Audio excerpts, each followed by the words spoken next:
Baik, teman-teman sekalian, Assalamualaikum warahmatullahi wabarakatuh.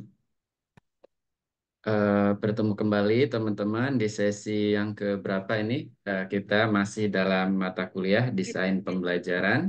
Dan kali ini kita akan membahas ya esensi daripada desain pembelajaran seperti itu, teman-teman sekalian. Eh, Seperti yang sebelumnya saya sampaikan, eh, salah satu profil lulusan kalau memang nanti kalian lulus jadi teknolog pembelajaran. Nah, salah satu yang akan menjadi profesi kalian sebagai lulusan dari bidang teknologi pendidikan adalah desainer pembelajaran. Lebih apa ya? Lebih tepatnya sebenarnya desainer sistem pembelajaran. Jadi dalam bahasa Inggrisnya itu adalah instructional system designer ya. Jadi desainer sistem pembelajaran. Nah, oleh karena itu dalam pertemuan ini saya ingin mengajak ya teman-teman untuk memahami dulu sebelum kita menjadi desainer pembelajaran, nah kita harus paham dulu apa itu sistem. Nah, kemudian bagaimana berpikir sistem. Nah, tentu saja nanti kalian juga boleh mulai mencari-cari tahu apa itu pembelajaran dan nanti kita bicara sistem pembelajaran. Jadi pembelajaran sebagai satu sistem. Nah, itulah sebabnya sebelum kita ketemu pada perkuliahan kali ini, saya minta teman-teman untuk menjadi volunteer begitu. Ya, untuk jadi volunteer, siapa yang bisa menjelaskan tentang apa itu sistem? Mungkin mungkin kalian sudah googling lah ya, gampang sekali sekarang itu. Kemudian apa itu pembelajaran, apa itu sistem pembelajaran dan lain sebagainya. Tidak harus presentasi ya. Maksudnya cuap-cuap kalian sampaikan. Nah, gitu.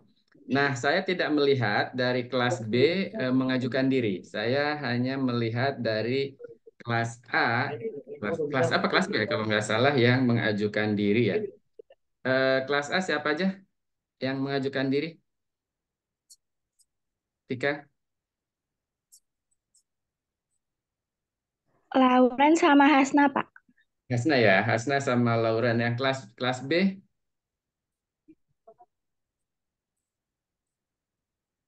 kelas B siapa? Ada Ruli, Pak. Ruli. Oke, sekarang kita dari kelas A dulu ya. Mau Hasna apa Lauren silahkan. Salah satu dulu.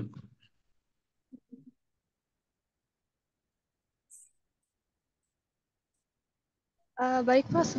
Sebentar. Ya, Lawrence ya, silakan. Lawrence panggilannya apa? Dewi, apa Devi, apa Sia?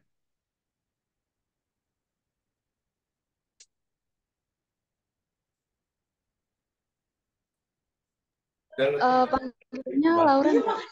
Oke, silakan Lawrence.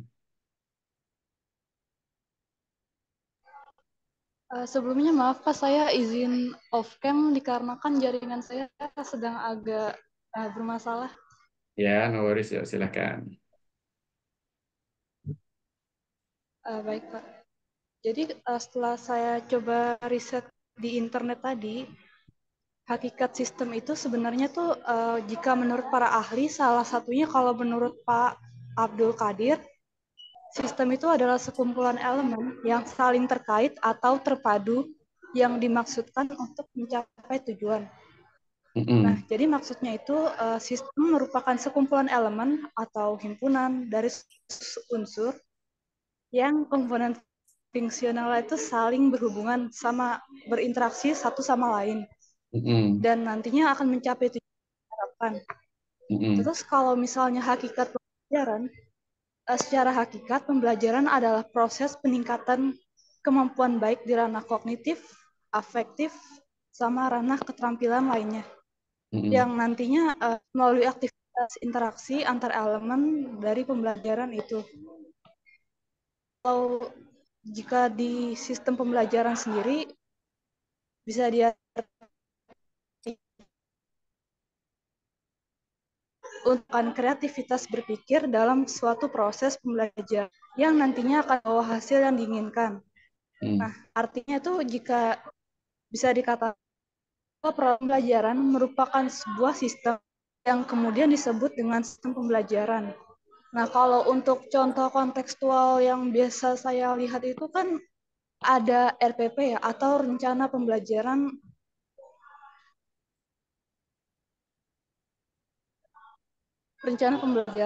Nah, di situ nantinya kan ada semua tujuan pembelajaran di bidang afektif, kognitif, dan psikomotor. Dan di situ akan dilengkapi dengan metode biasanya digunakan dan juga medianya. Nah, kalau di perkuliahan sendiri ada RPS, rencana pembelajaran yang tentunya di situ dibahas secara menyeluruh seperti tadi RPP seperti itu. Nah, kalau untuk anak berkebutuhan khusus, mereka juga ada, tapi namanya itu PPI atau Program Pembelajaran Individual. Nah, namun bedanya ini aplikasinya beda karena hanya ke satu orang dan biasanya tuh digunakan oleh anak kebutuhan khusus, Pak. Kira-kira seperti itu yang sudah saya riset, Pak. Oke, saya catat ya, Lauren.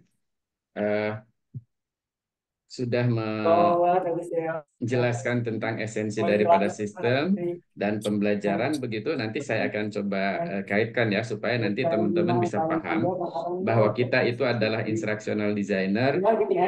Esensi daripada sistem pembelajaran sendiri nanti harus kita pahami betul ya. Oke, thank you.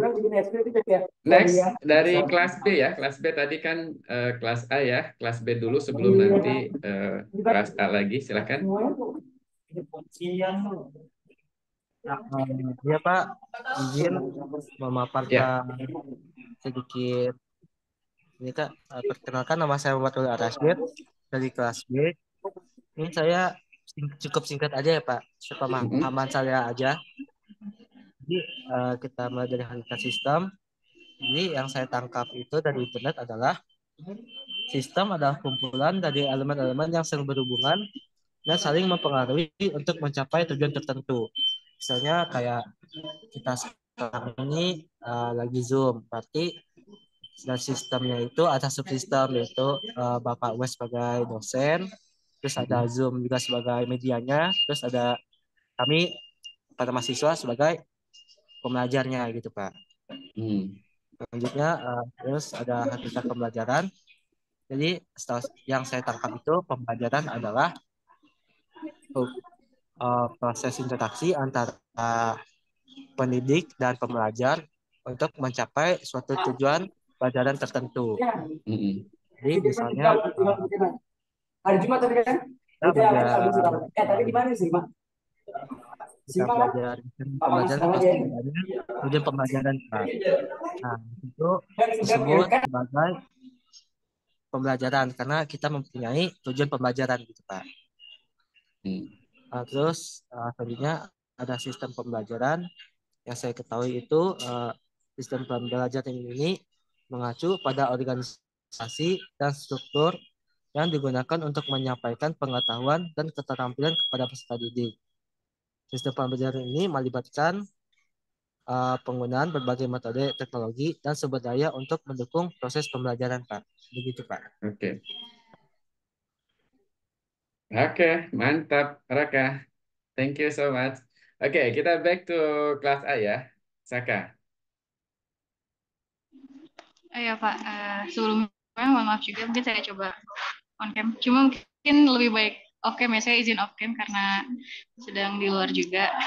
Jadi kalau misalnya dari yang saya baca mengenai sistem sendiri, sistem itu adalah keseluruhan yang memiliki komponen-komponen yang saling berintegrasi atau berinterfungsi untuk mencapai tujuan yang telah ditetapkan. Jadi sistem itu adalah keseluruhan komponen-komponen yang terintegrasi untuk mencapai suatu tujuan.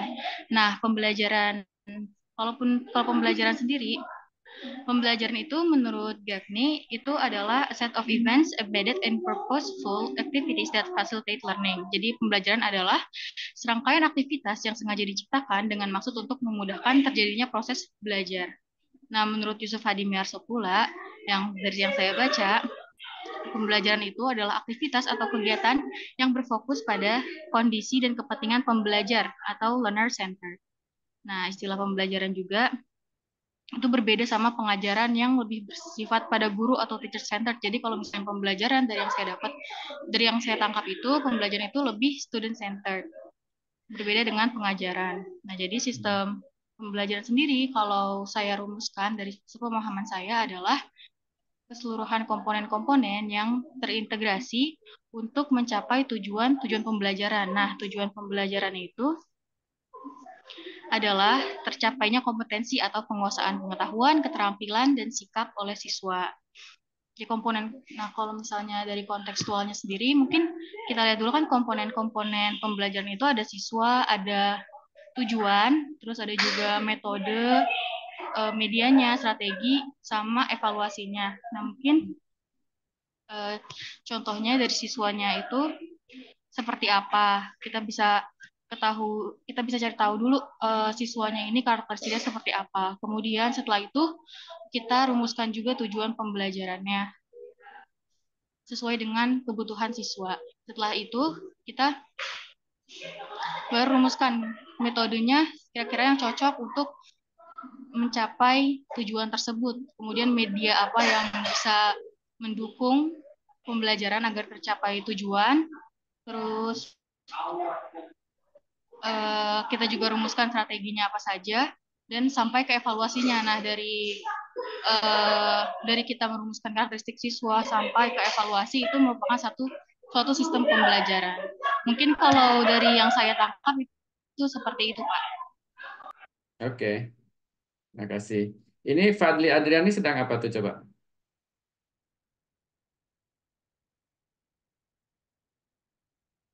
Terima kasih Hasna. Adrian, halo? Fadli?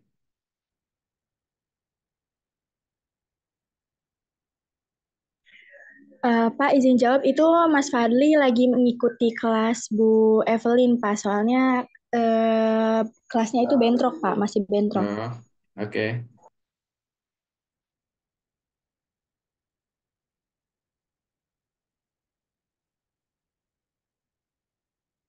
Oke ya, teman-teman satu lagi saya ingin dengar.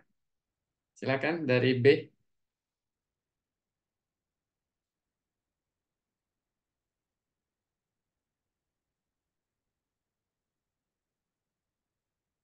Dari B ada lagi?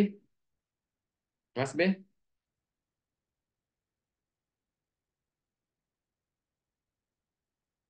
Siapa lagi dari kelas B, teman-teman?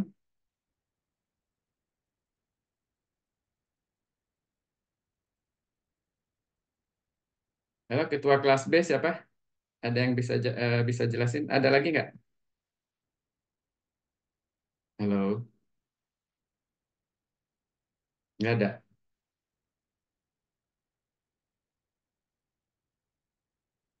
Oke, sekarang satu orang lagi kalau mau silahkan. Ada yang bisa nggak menjelaskan tentang ini? Sistem pembelajaran. Oke, ayo.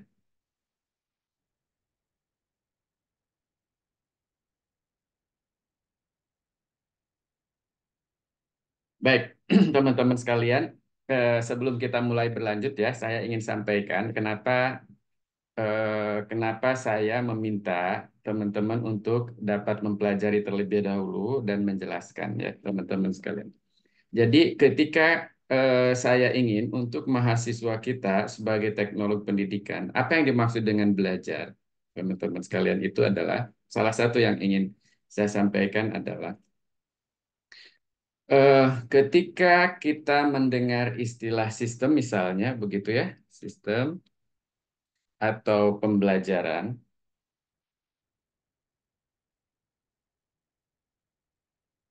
dan nanti akan menjadi satu sistem pembelajaran gitu ya.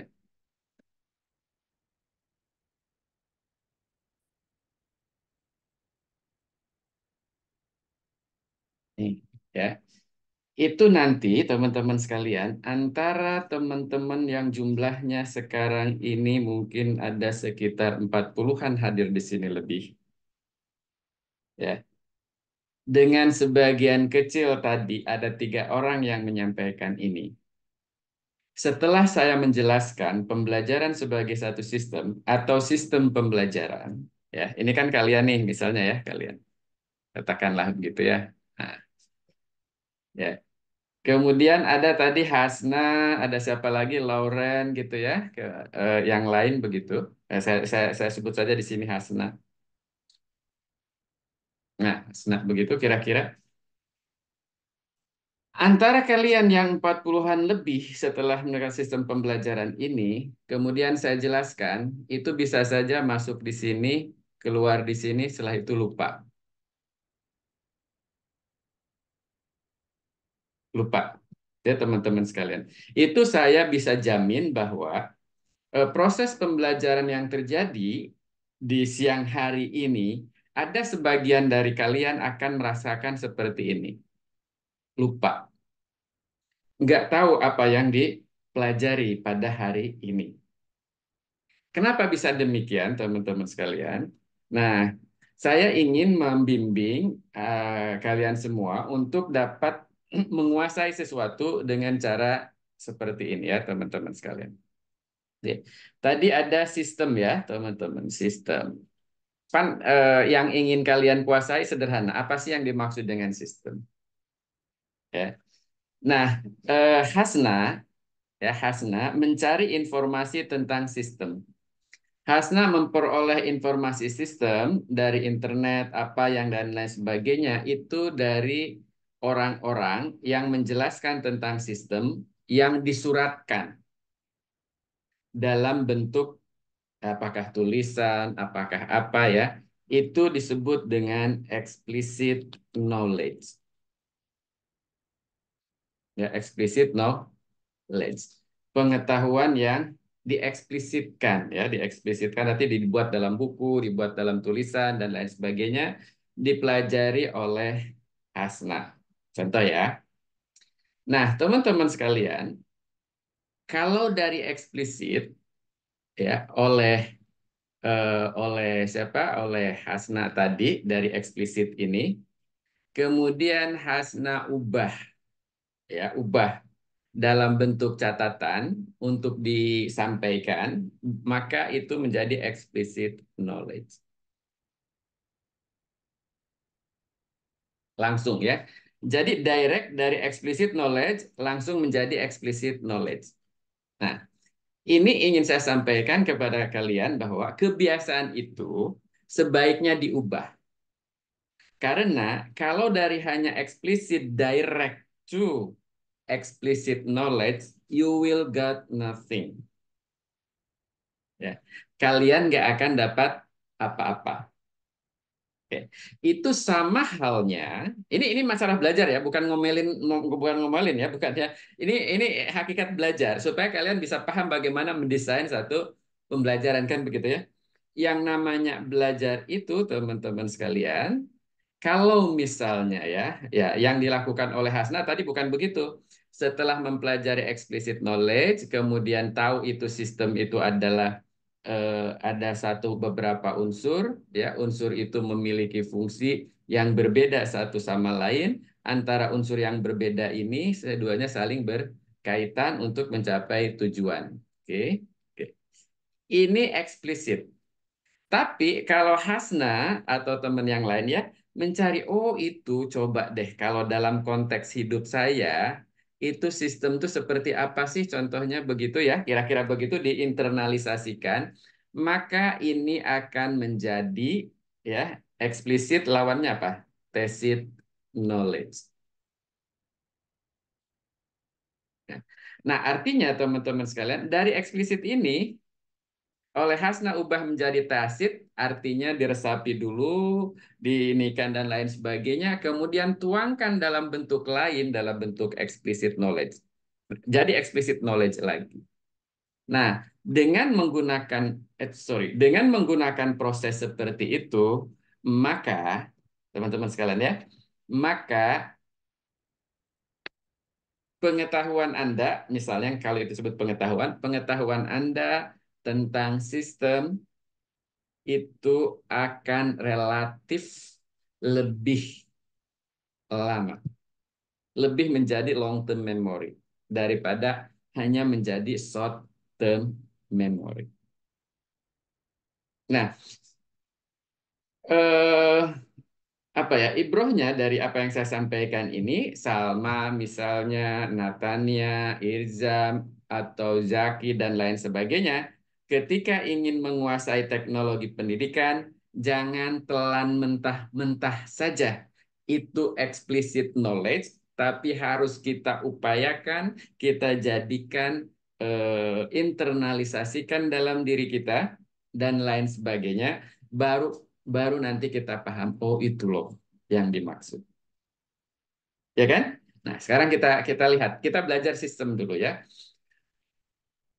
Bagi kita, teman-teman sekalian, sebagai seorang instructional designer, kita harus mampu berpikir sistem. Berpikir sistem. Apa yang dimaksud dengan berpikir sistem, teman-teman sekalian? Contohnya banyak dalam kehidupan sehari-hari. Berpikir sistem itu. Ya, misal ya, teman-teman sekalian. Ramadan ngekosnya di mana? Izam.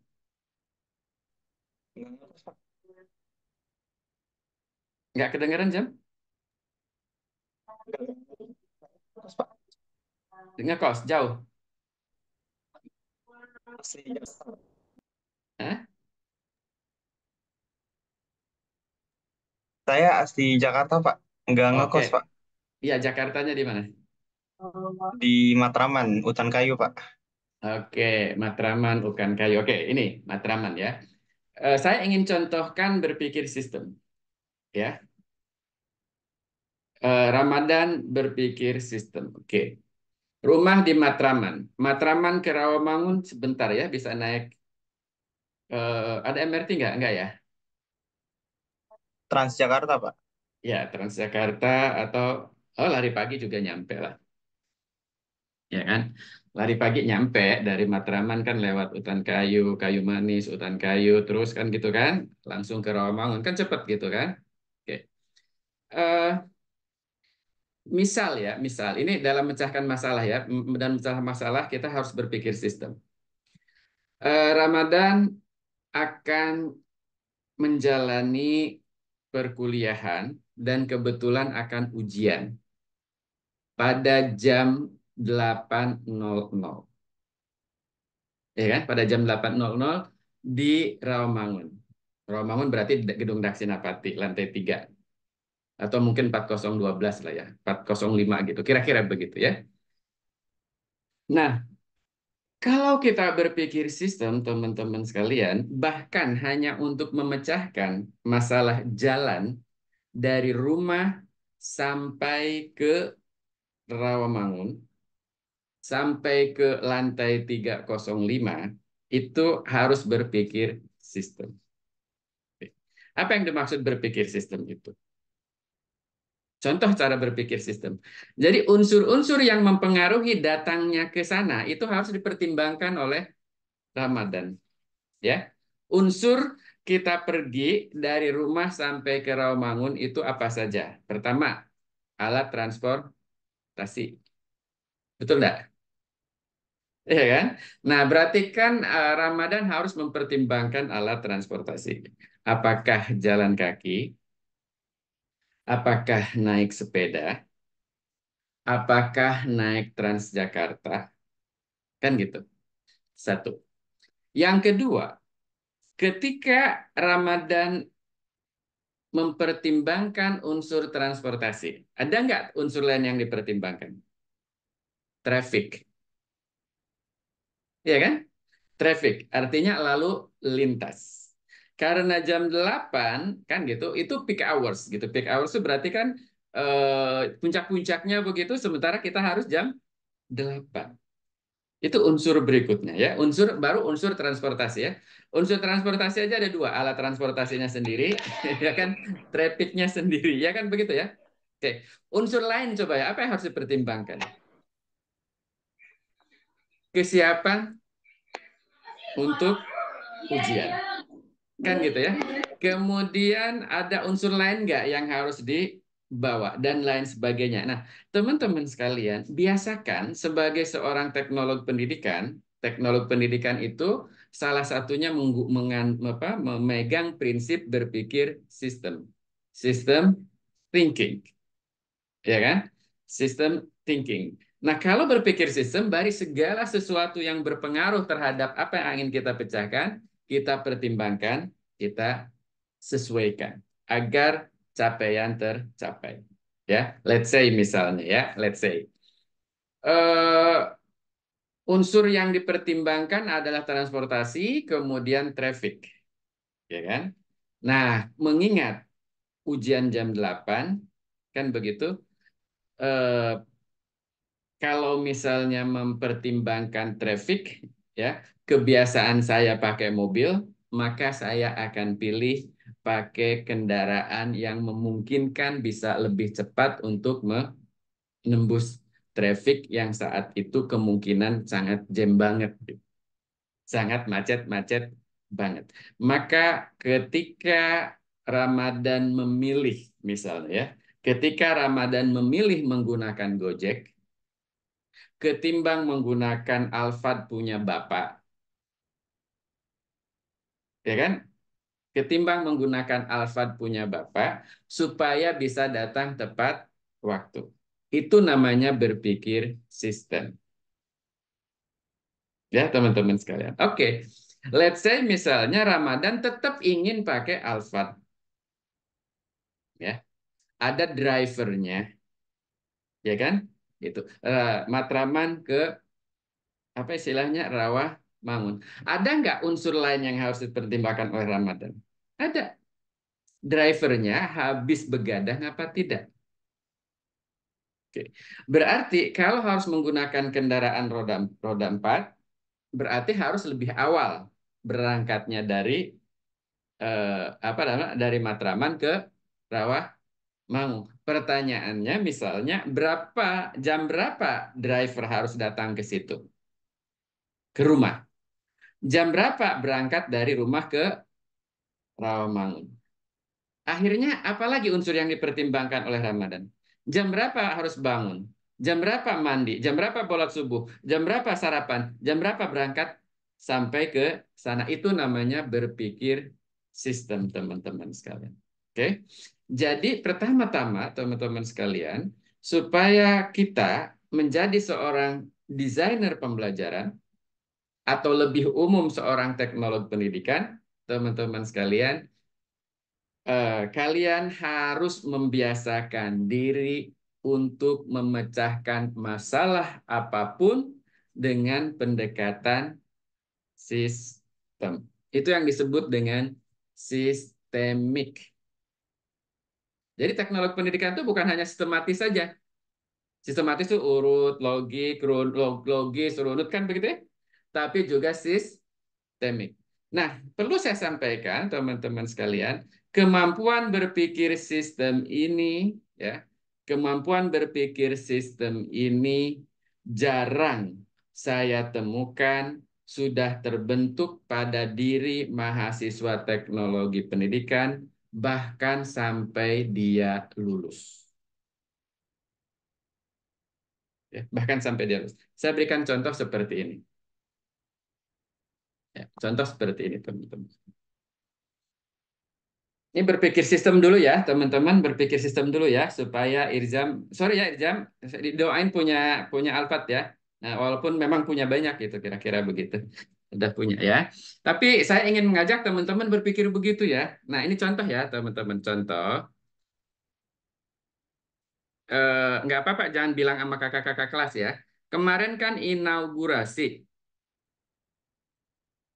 Ya, inaugurasi. Dilatif. Dilatif. Ya kan? Dilatif. Dalam inaugurasi tadi, katakanlah ada tujuan misalnya ya teman-teman, ada tujuan ya. Tujuannya adalah ingin memberikan apresiasi kepada mahasiswa berprestasi, misalnya skripsi terbaik dan lain sebagainya, ditampilkan di layar. Ini TP banget loh ya, ini mendesain satu acara loh ya. Acara pembelajaran loh kan, gitu kan? Desain acara kan gitu ya. Oke, di sini ada satu row, di sini ada satu row, katakan di sini ada satu row, di sini ada satu row, di sini ada untuk PIV gitu ya, kira-kira begitu kan, ruangan ya, teman-teman sekalian kan? Nah, di sini ada yang atas di sini kan tentu saja mestinya ada semacam wall LED atau apa untuk menjalankan itu. Oke. Nah, kalau kalian belajar berpikir sistem, oke, kalau berpikir sistem misalnya, maka kita sebagai panitia seksi acara itu harus melihat kondisi ruangan. Oke, unsur apa aja harus dipertimbangkan? Yang pertama display, ya kan? Yang kedua sound system kan gitu ya. Kemudian apa lagi? Lighting ya gitu ya. Terus apa lagi? Banyak yang harus dipertimbangkan kan. Kemudian posisi daripada monitor yang sekarang kan sudah tidak lagi pakai screen misalnya LED dan lain sebagainya. Iya kan? Nah, katakanlah teman-teman sekalian, katakanlah ruangannya seperti ini. Oke, di sini ada audience, di sini ada VIP begitu ya, di sini ada stage, di atas ini ada stage. Oke, sekarang pertimbangkan kita inginnya bagaimana, ya. Ketika teman-teman sekalian sesuatu ini tidak sesuai dengan yang kita harapkan, kita berharap di sini ada LED yang besar gitu ya, tapi ternyata hanya ada di sini doang seucrit sekecil, ya kan? Tapi itu juga sorry ya, apa namanya, layar monitor, bukan monitor, apa screen ya, dulu screen ya, layar untuk memantulkan LCD proyektor begitu, hanya ada ini, maka solusinya bagaimana? Itu berpikir sistem. Ya, jangan sampai ketika acara mulai di sini MC, di sini kami VIP, di sini para audiens gitu ya. Kemudian tiba-tiba ditayangkan hanya ada di sini. Itu menunjukkan bahwa kita tidak berpikir sistemik. Ya kan? Komponen-komponen, kan tadi bilangnya, komponen-komponen atau elemen-elemen memiliki fungsi yang berbeda satu sama lain, ya kan? Tapi dia akan berhubungan satu dengan yang lain untuk mencapai tujuan. Betul enggak? Betul ya? Oke, tujuannya apa? Tujuannya adalah acara itu sangat membanggakan, membuat yang diapresiasi sangat terapresiasi, ada sedikit unsur wah begitu kan gitu ya. Nah, gitu. Bangga dan lain sebagainya begitu, sehingga itu harus dilakukan. Nah, kalau berpikir sistem, teman-teman sekalian, sistem thinking ya, oke. Let's say misalnya permasalahan yang dihadapi adalah hanya ada screen, oke, stage cukup besar, ya kan, stage cukup besar, audio system oke, di checklist, screen screen katakanlah tidak memenuhi syarat, stage oke, audio oke, gitu kira-kira ya. Nah, maka teman-teman sekalian, kalau ruangnya adalah seperti ini, ya kan, di sini ada apa namanya, audiens di sini dua, ada di sini dan sebagainya. Ruangan ini besar, ya. Audiensnya cuma 20 ekor, ya kan? Maka kalau kita berpikir sistem, kita desainnya oke, ini audiens di sini, tapi jangan sampai ke belakang-belakang ya. Sehingga, sorry ya, ruangannya yang tadinya segede gini, oke, nggak apa-apa, ya kan? Kita ubah menjadi lebih kecil, katakanlah begini. Ini VIP, ini VIP, ini apa namanya? Ini kan gitu ya, kira-kira begitu. Maka screen-nya nggak ditaruh di sini, ya kan? Tapi screen ditaruh di mana yang lebih dekat di sini sehingga bisa kelihatan oleh semua. Itu cara cara kalau kita berpikir sistem ya, teman-teman sekalian ya. Kalau memang alatnya hanya ada itu. Begitu berpikir sistem sehingga para peserta pun ditata di sini, jangan sampai peserta ada yang di sini, ada yang di sini, ada yang di sini dan lain sebagainya belum memenuhi. Itu ya teman-teman sekalian. Itu namanya berpikir sistem. Ya teman-teman sekalian. Nah, saya yakin saya yakin dalam kehidupan sehari-hari, teman-teman semua itu pasti akan mengalami satu situasi yang membutuhkan solusi. Dan ketika menyelesaikan masalah tadi, ya, biasakan diri kita untuk berpikir sistem. Sistem thinking. Sehingga sistemik gitu teman-teman sekalian ya. Sistemik. Jadi semua unsur itu dipenuhi. Ya, unsur-unsur itu yang berbeda-beda itu apa namanya berkaitan satu sama lain sehingga capaian kita tercapai. Oke, sampai sini dulu. Teman-teman bisa ngebayangkan, bisa memberikan contoh nggak apa yang dimaksud dengan sistemik ketika teman-teman menyelesaikan satu problem atau permasalahan.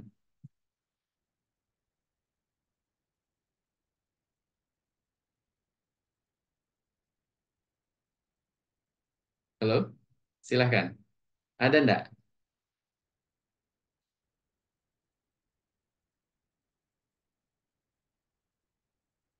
Ada pertanyaan teman-teman? Silakan ya. Kita baru berpikir sistem loh ya, supaya bisa jadi desainer pembelajaran lah ya.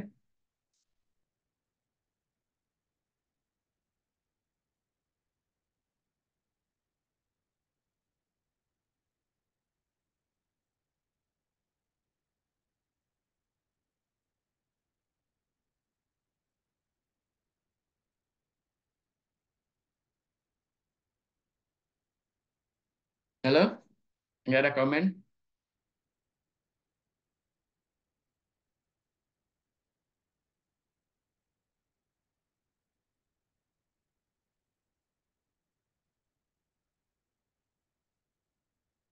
Oh, tadi itu Saleh Budiman ya, yang itu ada sakit ya. Oke, nggak ada komen nih sama sekali nih, teman-teman.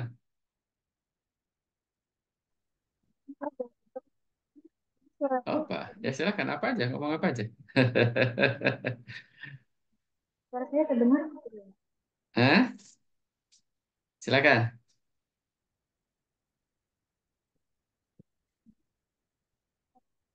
Irjam, gimana Jam? Ini Irjam kayaknya jadi direktur.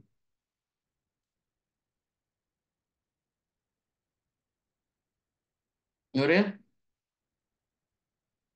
Aulia, Raka, Aska yang bertiga tuh lagi ngapain tuh Aska?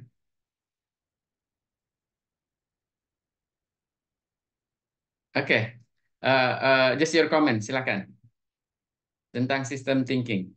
Say something lah, say something. Ya, Mungkin saya mau coba, Pak. oke, siapa nih? Asma, Pak. Ya, silakan. Kalau menurut saya, tadi setelah kita belajar bahwa sistem itu adalah gabungan dari komponen-komponen yang punya fungsi masing-masing Mm-mm. dan bersinergi untuk mencapai tujuan kan. Nah, Mm-mm. ketika kita sudah tahu bahwa sistem itu adalah itu, Mm-mm. berarti ketika kita ada suatu masalah, untuk berpikir sistemik menyelesaikan masalah tersebut, kita perlu tahu komponen-komponen apa aja yang menyebabkan masalah itu terjadi. Nah, setelah itu kita kaji per tiap komponen itu, menyesuaikan dan mencari solusi agar masalah itu selesai. Iya, ya kan? Gitu. Coba ya, ini Hasna, ini tadi siapa? Loren ya? Asna, Pak. Hasna ya. Eh, ketika Irzam nembak Hasna, ini contoh saja nih.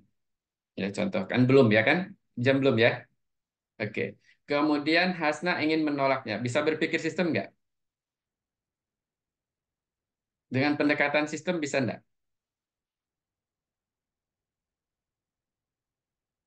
Ini contoh nih, contoh. Bisa gak sih, Pak? Bisa nggak? Bisa. Bisa. Oh ya, gitu. Jadi harus pikirkan komponen-komponen apa saja nanti yang harus diinikan. Oke ya?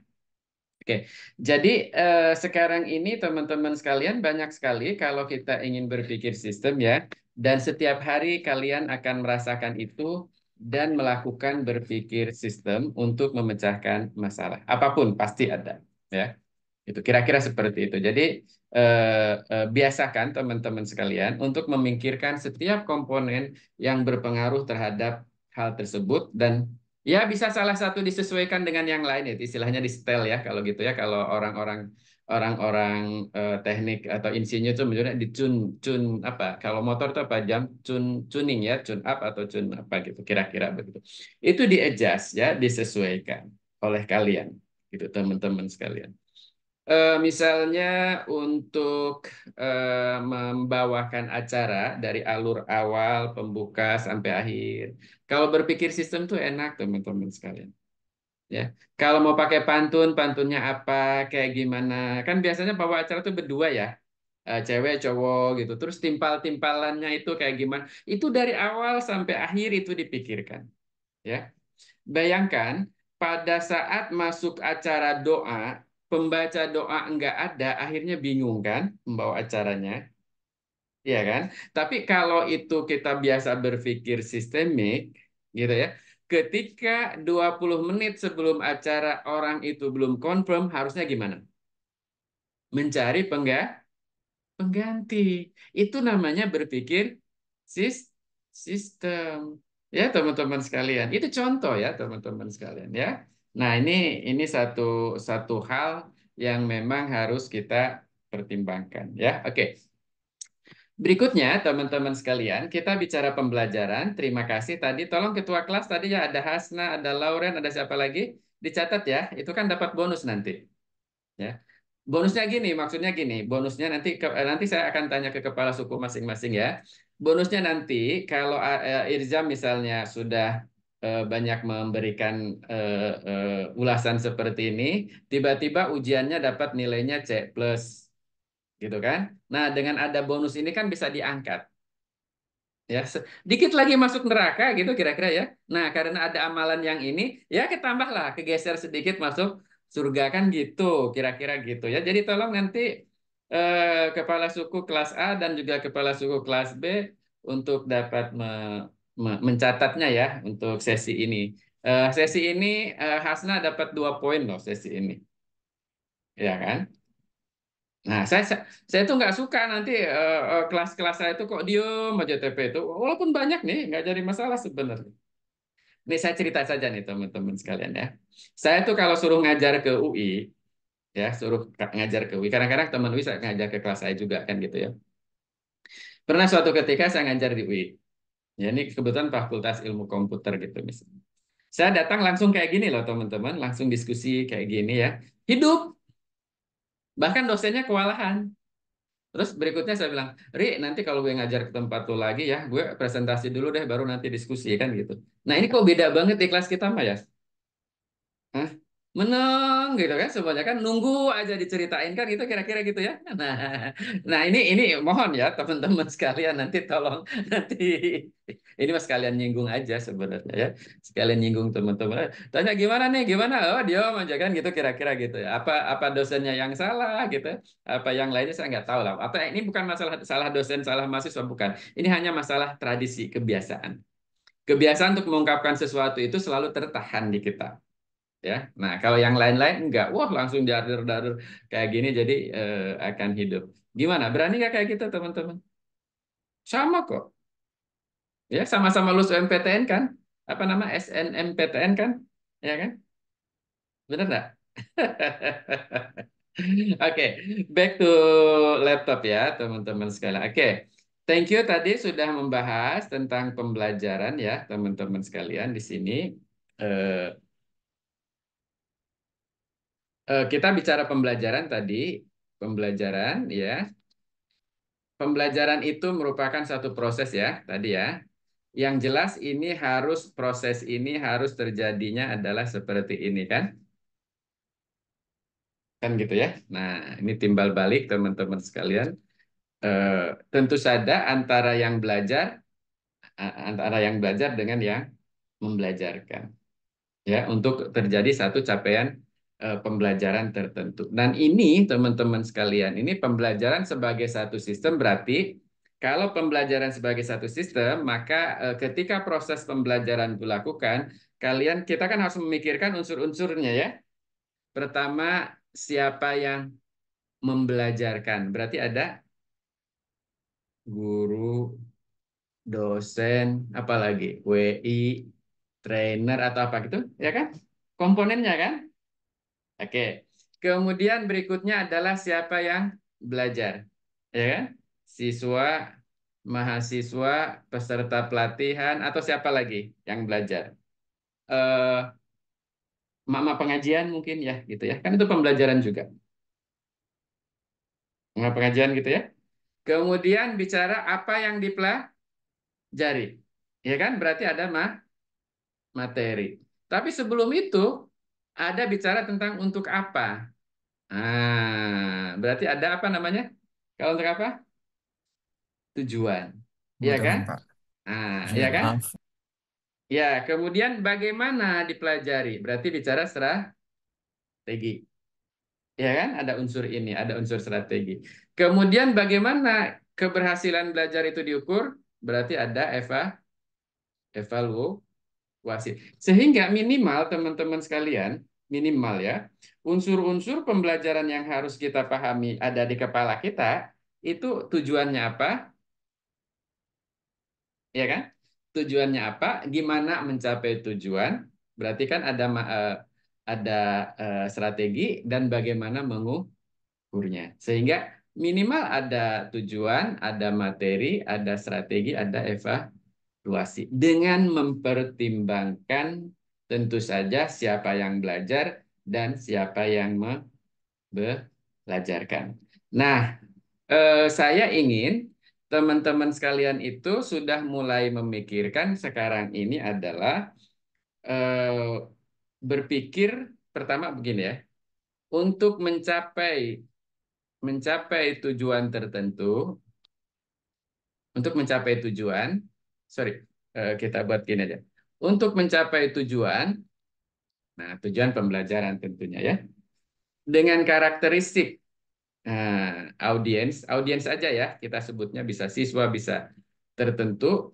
Audiens itu bisa saja karakteristik audiensnya bisa saja lingkungannya, ya bisa saja misalnya kayak tadi ada yang sebutkan kalau difabel kayak gimana atau anak berkebutuhan khusus dan lain sebagainya. Maka pertanyaannya adalah strategi pembelajaran apa yang paling efektif, paling efisien, paling joyful mungkin ya, joyful, paling meaningful, ya, meaningful, ya kan strategi apa yang paling meaningful. Jadi teman-teman harus sudah mulai memikirkan hal ini, ya, ketika kita memikirkan satu proses pembelajaran. Oke, saya ingin tanya salah satu dari kalian, ya, Nuril mungkin masih ingat atau Natania masih ingat. Contoh pembelajaran yang kemarin saya sampaikan. Masih ingat? Nuril, coba Nuril on mic. Iya, Pak. Oke.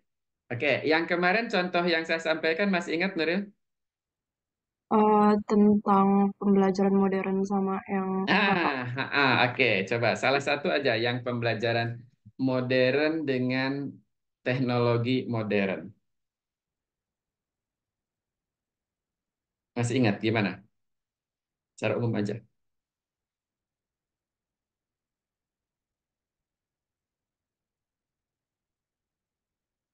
Maaf, Pak, lupa. Lupa ya kan?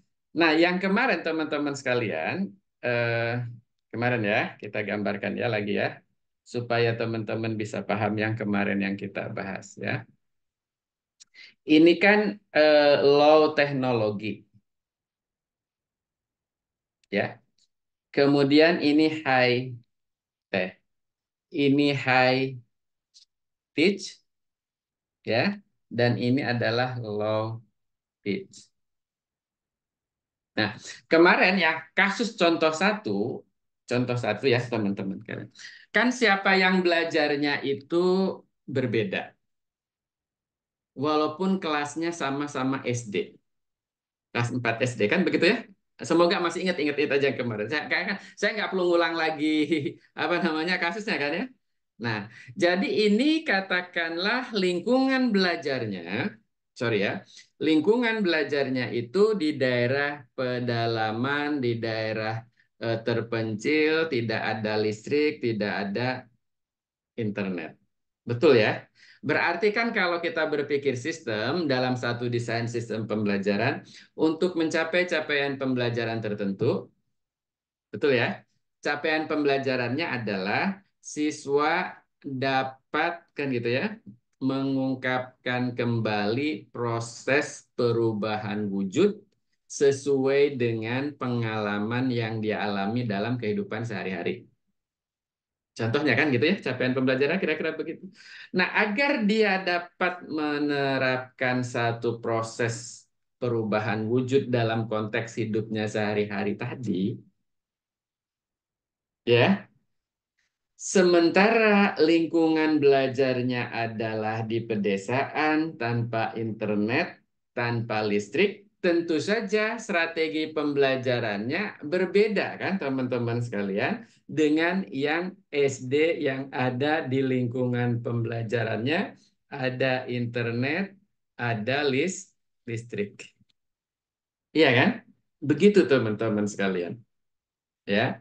Nah, di sini, teman-teman sekalian, tetap menggunakan metode yang memungkinkan terjadi proses pembelajaran bermakna, proses pembelajaran yang mendalam, gitu ya, efektif, efisien, joyful, dengan menggunakan strategi pembelajaran aktif, ya, dimulai dari apa? Game, kan ada game ya untuk bagi kelompok. Ya kan? Kemudian ada role play. Nah, role play itu berarti waktu itu ya yang saya ceritakan itu berarti ada musang dan ayam, betul nggak? Ya kan? Ada yang berperan musang, ada yang berperan ayam. Kemudian ada lagi kerja kolaboratif gitu ya, kelompok. Kemudian presentasi, kemudian refleksi, kemudian project, betul nggak? Project ya. Nah, kemudian pada pembelajaran yang di sini tetap ada game, ya kan? Ada role play, tetap ada role play, ada apa namanya kerja kelompok kolaboratif, kemudian ada presentasi, ada refleksi, ada project. Tetap kan ada project sama. Cuman dilakukan dengan cara yang berbeda. Artinya, teman-teman sekalian, di sini antara unsur siapa yang belajar, kemudian siswa ya, antara antara unsur itu materi, kemudian strategi, kemudian evaluasi, ini masing-masing mengandung unsur ini semua untuk mencapai capaian pembelajaran yang bermakna dengan yang dilakukan di sini itu sama-sama mempertimbangkan unsur materi, unsur strategi, unsur evaluasi dengan karakteristik yang terjadi di situ untuk mencapai tujuan pembelajaran. Nah, di sini teman-teman sama-sama menggunakan strategi pembelajaran aktif. Ya, secara ini pembelajaran aktif di mana metode-metode yang digunakan adalah metode pembelajaran aktif kombinasi antara game, role play, kerja kelompok, presentasi, refleksi dan juga project. Ya, lima metode itu dia gunakan. Kemudian evaluasinya evaluasi otentik dari project yang dilakukan kan gitu ya, teman-teman sekalian. Nah, ini semua ya semua teman-teman sekalian, ini menghasilkan satu proses pembelajaran yang dapat mencapai capaian pembelajaran yang sama dengan cara yang berbeda. Ya kan? Karena kondisi dan karakteristiknya berbeda, tapi capaian pembelajarannya dicapai secara relatif sama. dibandingkan dengan contoh kasus yang ketiga yang hanya menggunakan apa namanya ceramah, kan gitu ya. Nah, tanya dan jawab dan ulangan. Walaupun teknologinya mau modern, maka capaian pembelajaran tidak tercapai. Ya teman-teman sekalian. Apalagi yang terjadi di tempat yang contoh kasus yang lain. Gitu kira-kira begitu. Nah, saya mengharapkan nanti dalam perkuliahan teman-teman, di akhir perkuliahan ini, ya secara kelompok, teman-teman mendesain satu proses pembelajaran untuk satu topik, ya, dengan menggunakan model desain pembelajaran tertentu ya, nanti saya sampaikan, yang kualitasnya sama seperti kasus nomor 1 dan atau nomor 2, bukan kasus nomor 3, ya, begitu. Kira-kira begitu. Oke, saya ingin tanya Hasna, masih ingat kan yang kasus 1, 2, 3 kemarin? Masih, Pak. Masih minggu lalu kan ya? Masih Iya. terbayang-bayang begitu bagaimana proses pembelajaran yang terjadi. Jangan yang terjadi di kelasnya Hasna dulu gitu kan gitu ya. Gurunya mah di kantin, ya kan? Ketua kelas suruh di depan kelas membacakan gitu kan, kemudian menyatet, kemudian nanti dikasih tugas meresume buku kan gitu ya. Ya kan? Iya, Pak. Nah, itu kalau yang seperti itu teman-teman sekalian, proses pembelajarannya itu kan terjadinya di sisi yang ini. Ya, begitu ya. Jadi low teach, ya, tidak membelajarkan maksudnya sudah low tech juga gitu ya. Gitu low tech gitu ya. Ada di sini, ini forbidden teman-teman sekalian ya, untuk desainer kita ini forbidden. Yang teman-teman harus nanti jadikan sebagai mendesain pembelajaran itu yang ini. Ya. Nah, sehingga nanti mulai hari ini nanti eh, pembelajaran kita di LMS-nya belum mulai ya. Nanti mulai setelah ini nanti besok saya akan sampaikan kepada teman-teman seperti apa. Nah, nanti teman-teman diminta untuk mendesain pembelajaran ya. Tapi konteksnya nanti berbeda ya. Maksud saya gini, Hasna dan timnya nanti boleh pembelajarannya kelas kayak SD, SMP, SMA. Kemudian kelompoknya Nuril pembelajarannya ini untuk emak-emak pengajian. Boleh ambil topik apa gitu. Misal ya, karena saya ingin teman-teman sekalian bahwa tugasnya seorang teknologi pendidikan, tempat tempat bidang garapannya ya.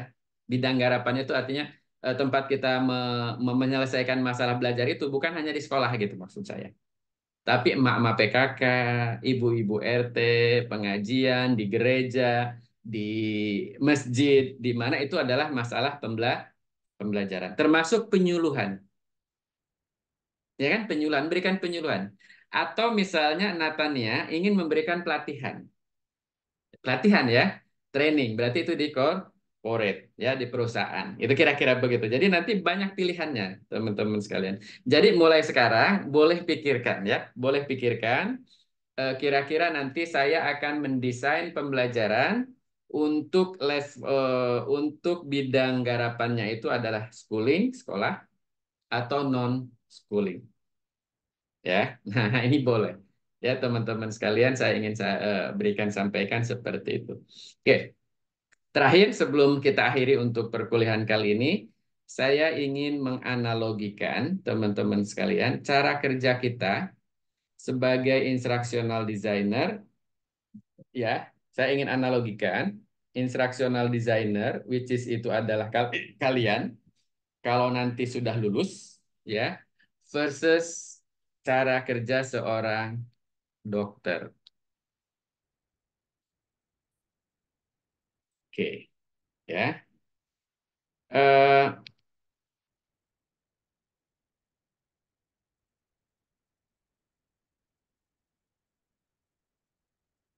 siapa ya yang saya ingin tanya nih? Naila, Naila ada Naila?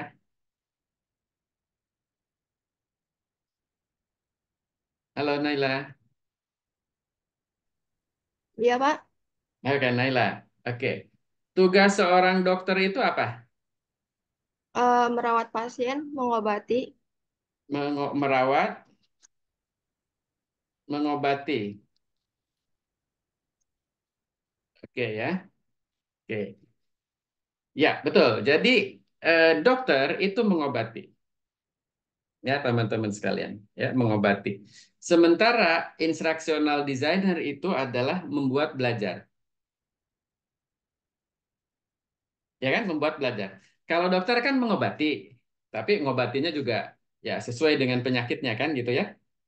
Betul kan? Nah, sesuai dengan penyakitnya itu juga nanti saya akan tunjukkan ya bahwa nah sebagai seorang instructional designer dengan sebagai seorang dokter ya. Oke. Misalnya Natania, Natania ya, Natania itu meriang, batuk, panas gitu ya. Panasnya ya mencapai 38 lah, nggak nyampe 51 gitu kira-kira gitu ya.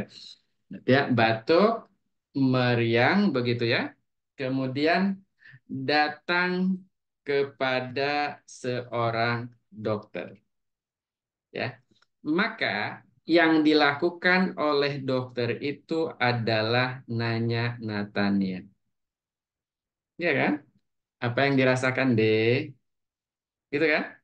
Nah, kata Natania, batuk-batuk dok, oke. Apalagi panas dok, oke. Terus apalagi nggak bisa nelen dok, gitu kan kira-kira ya.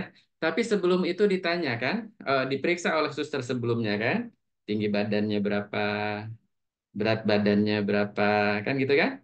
Nah, kemudian suhu badannya, kemudian tensi darahnya dan lain sebagainya kan, itu secara itu yang dilakukan ya.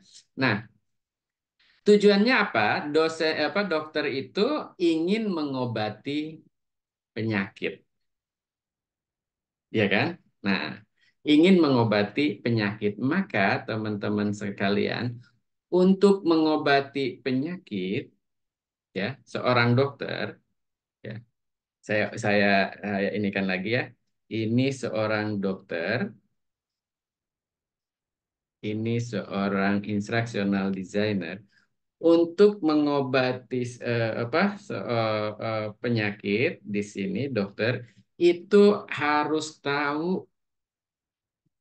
apa itu penyakit, sakit, ya kan? Terus harus tahu penyakit dan harus tahu bagaimana mengobatinya, ya kan? Ya kan? Penyakit, teman-teman, itu adalah bagaimana suatu situasi sakit terjadi pada diri manusia. Ya kan? Berarti dia harus belajar tentang teori penyakit. Ya kan? Kemudian bagaimana mengobati? Ya, mengobati berarti dia harus belajar teori bagaimana membuat orang sembuh. Oke. Nah, teman-teman ini agak susah ya karena kalian baru semester awal, tapi nggak apa-apa, agak berat teorinya, tapi coba kalian resapi saja ya. Mudah-mudahan bisa paham ya. Bismillah ya. Robi Jidni, Robi Jidni Ilman ya. Jadi dijat nih oleh saya nih ya, sup gitu ya, gitu ya. Ini namanya ini namanya deskripsi. Deskripsi artinya sesuatu yang menjelaskan bagaimana penyakit itu terjadi. Itu deskripsi. Ya. Nah, deskripsi itu dikenal dengan teori deskriptif namanya. Teori deskriptif itu adalah suatu konsep-konsep yang menggambarkan bagaimana sesuatu terjadi. Nah, sekarang kita kaitkan dengan penyakit ya. Ya. Bagaimana meriang alias demam itu terjadi? Ya, itu dokter harus tahu. Ya. Karena tadi siapa ya? Tadi namanya Aisyah atau bukan? Natasya ya. Datang itu dengan kondisi demam. Ya kan? Berarti kan dokter harus tahu deskripsi mengapa demam Jadi kemungkinannya macam-macam. Ada yang gejalanya sama ya, batuk, meriang, demam gitu ya, susah nelen ya. Dengan tiga indikator ini, dokter harus mengetahui sakitnya apa ya, deskripsi ya. Sakitnya apa? Ternyata demam, batuk, meriang itu bisa saja disebabkan oleh virus, bisa disebabkan oleh bakteri. Ya kan? Kalau itu disebabkan oleh virus, maka mengobatinya akan berbeda dengan kalau itu disebabkan oleh bakteri. Oke. Maka dokter akan tanya, ya kan? Sakitnya apa? Batuk-batuk, batuknya berdahak atau batuknya tidak berdahak, ya kan? Susah nelen atau bagaimana? Coba gitu.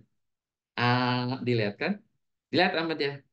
Nah, ketika dilihat, warnanya itu akan berbeda warna radang tenggorokan antara yang disebabkan oleh bakteri dengan yang disebabkan oleh virus. Maka, ketika disebabkan oleh virus bakteri, maka dokter akan memberikan antibiotik, ya kan? Biasanya habiskan. Kemudian anti nyeri, ya, anti nyeri biasanya Sanmol atau apa gitu ya. Kemudian obat penurun panas, termasuk itu ya, Sanmol dan lain sebagainya. Kemudian dan lainnya. Tapi ketika sakitnya disebabkan oleh virus, nggak akan dikasih antibiotik. Pasti dikasih anti nyeri, antipiretik itu, analgesik, antipiretik dan lain sebagainya tanpa antibiotik. Tapi akan diberikan vitamin yang dapat memperkuat imun. Jadi kira-kira begitu ya teman-teman sekalian. Nah, jadi teman-teman sekalian, kalau seorang dokter harus punya teori deskripsi yang namanya penyakit dan teori preskripsi bagaimana mengobati, ya, nah gitu ya, teori nama penyakit dan teori preskriptif bagaimana mengobati, maka instructional designer harus tahu teori belajar, bagaimana belajar terjadi. Ini harus kalian kuasai loh ya. Maka teman-teman harus belajar yang disebut dengan teori-teori belajar. Nurul, ada berapa teori belajar yang udah pelajari? Misal yang kemarin-kemarin udah pernah dengar teori belajar? Apa aja? Nuril. Teori belajar behaviorisme, Mm-mm. terus kognitivisme. Mm-mm. Saya baru tahu 2.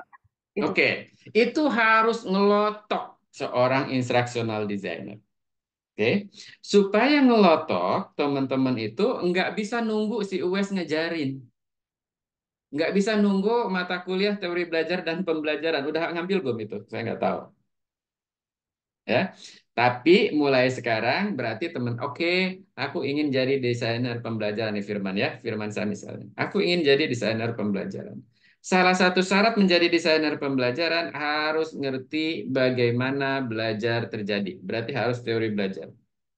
Ya, kognitivis apa sih menurut teori kognitivis belajar terjadi?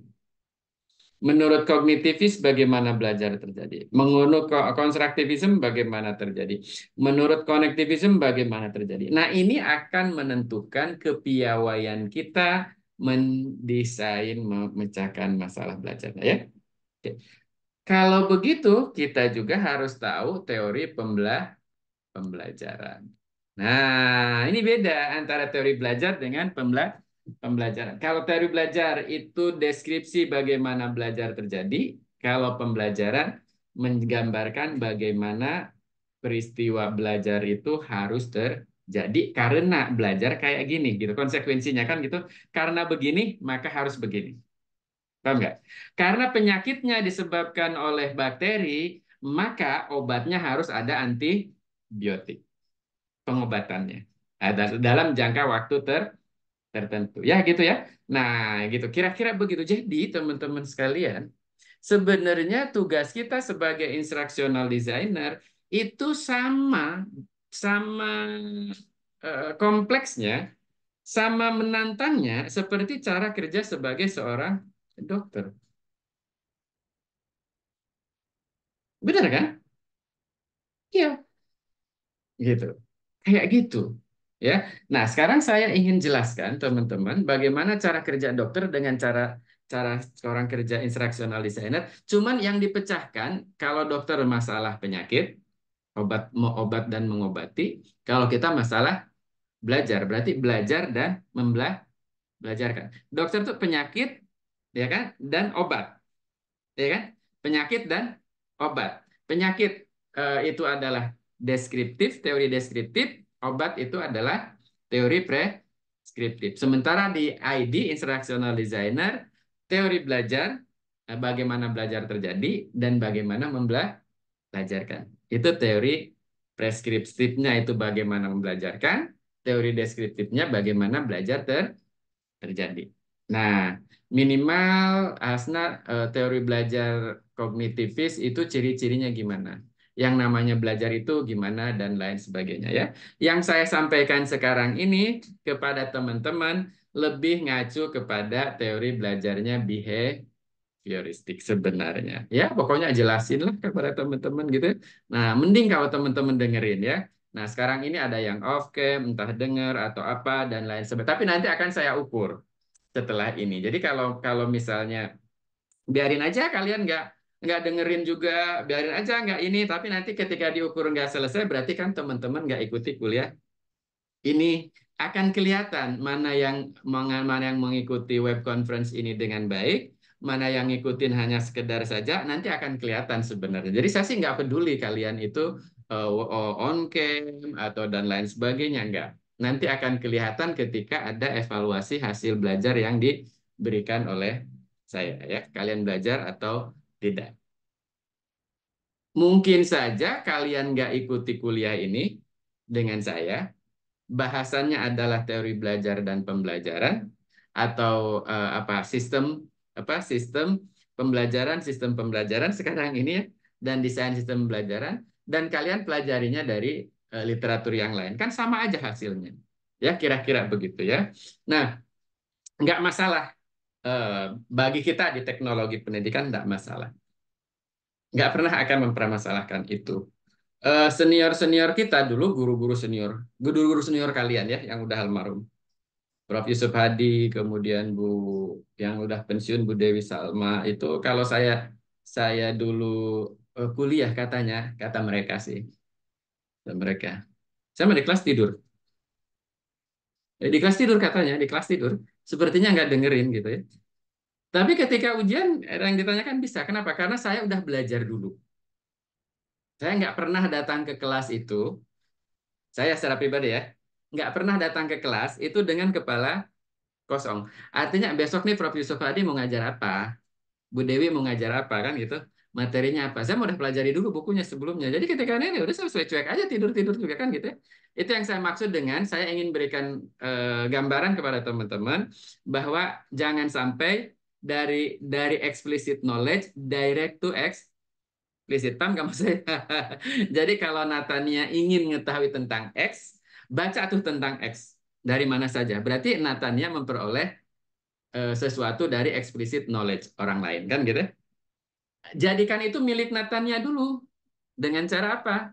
Pelajari, kontekstualisasikan dan lain sebagainya. Setelah itu Natania tuangkan lagi bentuk knowledge, misalnya dibuat dalam diagram, dibuat dalam infografis, tidak harus tulisan kan gitu, atau mungkin Natania buat dalam lagu gitu ya, diparodikan. Maka itu akan jadi miliknya Natania. Itu cara kita memperoleh pengetahuan ya. Nah, kalau kalian misalnya datang di sini dapat eksplisit tacit knowledge dari saya kan gitu ya. Saya dapatnya dari eksplisit juga, disampaikan lagi kepada kalian kan gitu. Terus kalian langsung jadi eksplisit, udah lewat lagi, udah lewat dong, mau repot gitu kan. Nah, gitu ya. Oke, terakhir ya teman-teman sekalian, sebelum nanti ada tanya jawab. Oke. Nah, di sini teman-teman sekalian, saya ingin menjelaskan bahwa nanti ada rukun yang akan kita lakukan ketika menjadi seorang desainer pembelajaran itu ada 5 rukun. Bukan rukun Islam ya. Bukan, rukun Islam itu lain lagi. Ini rukun, 3 pilar lah ya. 5 pilar desainer pembelajaran yang harus kalian coba ingat-ingat sebenarnya, yaitu A, D, D, I. Ini nanti akan melekat dan akan dipakai oleh kalian. Yang pertama adalah analisis, yang kedua adalah desain, yang ketiga adalah develop, yang keempat adalah implement, yang kelima adalah evaluasi. Nah, coba kita analogikan ke dokter lagi ya. Analogikan ke dokter lagi. Kerjaannya kita ya. Nuril datang ke klinik, ketemu dokter. Maka dokter akan melakukan analisis. Diagnosa dalam bahasa mereka. Ya kan? Diagnosa. Akan ditanya, apa yang dirasa? Oh, kembung dok, terus mual, oke. Kemudian ada muntah enggak gitu kan? Rasa sakit enggak di dada seperti kebakar, iya begitu ya. Kemudian dan lain sebagainya. Oh, itu pesakitnya asam lambung. Terus tanya, emang Nuril mikirin apa? Nah, gitu kan? Nah, mungkin terlalu banyak pikiran itu kan penyakit emak-emak biasanya asam lambung itu ya. Asam lambung itu bukan karena makanan lebih pemicunya, tapi lebih kepada eh, apa namanya cemas atau dan lain sebagainya kan gitu kira-kira begitu.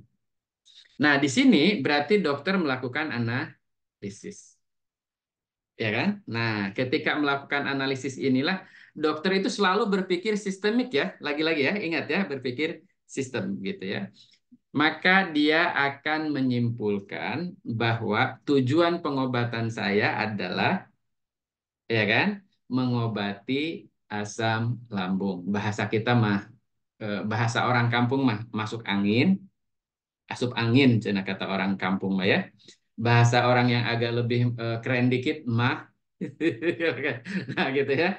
Nah itu kan harus diobati kan mengobati itu ya kan. Tapi unsur-unsur itu apa saja? Oke, berarti yang pertama yang harus dilakukan oleh dokter adalah mengobati gejala, tapi yang paling utama adalah menghilangkan apa namanya kecemasan atau apa dan lain sebagainya. Which is itu kadang-kadang di luar dokter ya, di luar dokter. Oke, berarti dia kasih obat yang harus diminum sebelum makan untuk mengatasi mual, ya kan? Kemudian dia harus kasih obat, ya kan? Kasih obat untuk mengurangi asam lambung. Kemudian kasih obat untuk yang asam lambung keluar agar netral. Netijin atau apalah biasanya ada kalau obat asam lambung itu biasanya ada belakangnya jol jol jol jol gitu ya, lansoprazol kayak pantozol kayak apa kayak gitu kira-kira begitu. Nah, setelah itu karena ada pusing dan lain sebagainya biasanya dikasih obat pusing juga. Tapi sebenarnya yang disaranin oleh dokter itu adalah apa yang membuat pikirannya tidak terlalu dapat memicu asam keluar. Nah, ketika dia menentukan ini harus dikasih ini harus dikasih ini, itu namanya desain. Ya kan? Desain. Desain itu masih di ini. Kemudian di developnya dokter tidak membuat, tapi langsung belikan obat. Ya kan? Nah, di desain ini resep ya. Resep, kemudian resep ini tidak diwujudkan dalam bentuk langsung lama gitu, tapi dibuat dalam bentuk obat. Ya kan? Jadi itu kemudian dimakan 3 hari, ada yang 2 kali 1, ada yang 3 kali 1, ada yang 1 kali 1. Terus apa kata dokter? Nanti kalau tidak ada perubahan selama 3 hari, balik lagi ya. Nah ini namanya evaluasi. Untuk mengukur apakah pengobatan yang dilakukan oleh dia itu berhasil. Kan begitu, teman-teman sekalian ya. Nah, begitupun dalam proses pembelajaran. kita akan analisis. Ini sebenarnya untuk apa, tujuannya apa, siapa yang akan belajar. Oh, kalau begitu kita desain dengan teori behavioris, nanti akan gini kalau pakai teori behavioris ya. Kalau tak pakai teori kognitif, oh nanti akan kayak gini-gini. Oke, nanti butuh bahan ajarnya, butuh slide presentasi, butuh LKS, butuh apa, maka dikembangkan LKS-nya kayak gimana, kan gitu. Oh, butuh role play. Role play-nya kayak gimana, aturan mainnya kayak gimana, dikembangkan. Ya, kayak tadi ya teman-teman sekalian, saya gambarkan lagi untuk yang kasus yang satu tadi, dia analisis ya, setelah dianalisis capaian pembelajarannya itu dia dapat menerapkan bagaimana proses perubahan wujud, kan begitu ya. Nah, dianalisis. Kemudian ini untuk anak-anak SD, ya kan. SD oke, di desa gitu ya. Maka dia akan desain dengan pendekatan pembelajaran konstruktivisme. Ya kan, dengan konstruktivisme.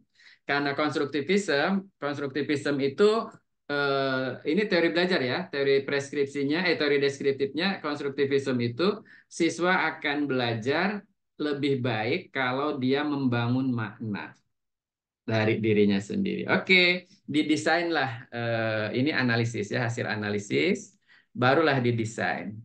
Didesain kayak tadi yang saya jelaskan itu menggunakan pendekatan konstruktivisme, sehingga metode yang digunakan akan ada game, akan ada role play, akan ada apa namanya, kerja kelompok.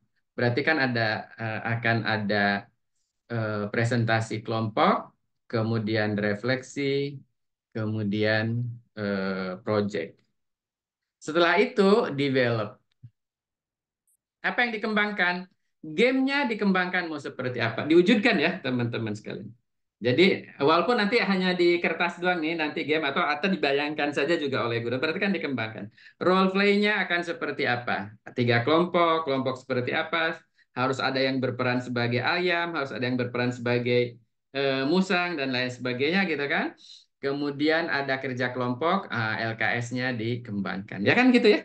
Kemudian ada presentasi, kemudian ada refleksi. Ini tidak banyak yang dikembangkan, tapi pertanyaan-pertanyaan yang harus dimunculkan dalam refleksi apa dibuat. Itu namanya develop. Ya kan? Kemudian ada project. Projectnya seperti apa, penilaian gimana, baru dilakukan ini semuanya ini diimplementasikan, kemudian dievaluasi. Yang dievaluasi bukan hanya hasil belajarnya saja kan ya, tapi proses belajarnya ini berhasil atau tidak dilakukan. Nah, inilah teman-teman sekalian secara umum yang dimaksud dengan cara kerja seorang instruksional designer. Jadi kalau Hasna atau Lauren gitu ya, kalau Naila atau Rida itu punya ibu yang suka ngasih ceramah, yang suka ngasih penyuluhan, siapa tahu bisa bantu desain. Ya kan gitu ya. Oh iya, Ibu, kalau mau ngasih penyuluhan untuk emak-emak, itu yang enak itu pendekatannya case base. Sehingga, oke, ini waktunya berapa menit. Kan gitu ya Natanya ya. Emak nanti akan ngasih penyuluhan, waktunya misalnya 1/2 jam. Oke, penyuluhannya tentang apa gitu kan. Oke, kalau gitu pakai case base. Nanti kan Natanya akan bantu bikin case-nya kayak gimana nih. Untuk emak-emak nih kayak gitu ya. Gitu ya. Kasusnya ada seorang ibu gitu kan membeli apa namanya oven untuk masak ikan tulang lunak itu apa namanya? Presto gitu kan. Nah, bagaimana padahal temanya bagaimana bikin presto ayam kampung yang enak gitu kan gitu. Nah, maka dia akan gunakan temennya yang makanan presto tulang lunaknya itu enak ayam kampung di situ. Maka dibuatlah sharing session dengan itu terus dibahas bareng-bareng. Nah, itu desainer pembelajaran bisa bantu kayak gitu. Mendesain ya. Kemudian Hasna bapaknya besok akan khotib. Khotib nih. Khotib kan nggak nyampe 15 menit ya. Mana ada khotib nyampe 2 jam nanti jamaahnya bubar. Nah, gitu. Terus nanti Hasna tanya, temanya apa, Bah? Gitu kan. Abah mau khotib, temanya apa? Akan gini, oh kalau gitu contoh kasusnya ini yang sekarang lagi happening, ya kan? Nanti Abah carikan aja ayat-ayat dan hadisnya apa. Nah, itu pasti khutbahnya itu akan meaningful loh, teman-teman. Ya, daripada seperti khutbah di kampung nih. Khutbah di kampung mah cuman bacain bacaan Arabnya doang kan gitu ya. Nah, telah alhamdulillah, sholawat, terus baca ayat Al-Quran gitu ya, selesai, udah gitu kan. Setelah itu duduk di antara dua berdiri, duduk dulu, sholawat, nanti berdiri lagi gitu ya. Kemudian baca hamdalah, salawat lagi, setelah itu doa, selesai, ditutup. Terus nggak ada ceramahnya segala macam gitu, karena semuanya bahasa bahasa Arab. Itu kalau di kampung-kampung ya. Sah nggak sholat khutbahnya? Ya sah-sah aja karena rukunnya sudah terpenuhi. Tapi apakah meaningful atau enggak? Ya enggak tahu. Gitu kira-kira gitu. Nah, ini Natania atau Hasna bisa itu bantu ya.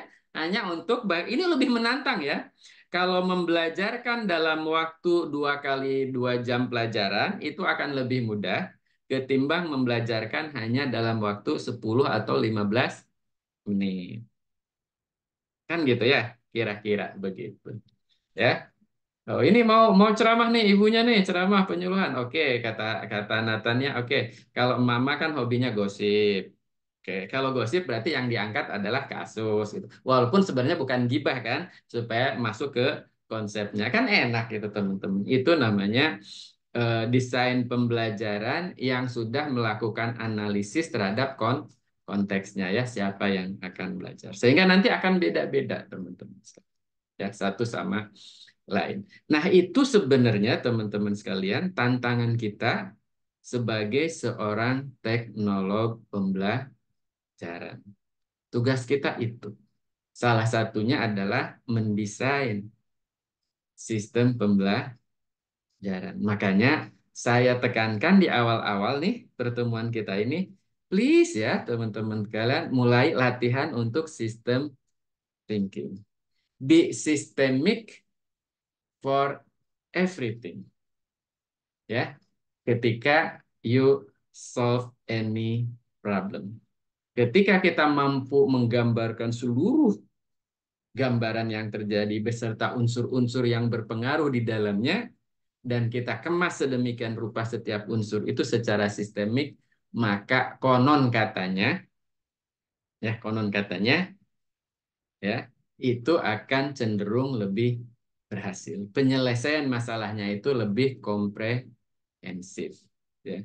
Kemarin juga ketika debat capres dan cawapres, kalau saya jadi tim sukses masih ajarin berpikir sistemik itu supaya berpikir sistem sehingga solusinya tidak parsial gitu ya. Nah, kalian tahu ya parsial itu kayak gimana gitu kan? Apa iya bisa makan gratis tiap hari gitu kira-kira begitu. Oke, ada pertanyaan teman-teman sekalian?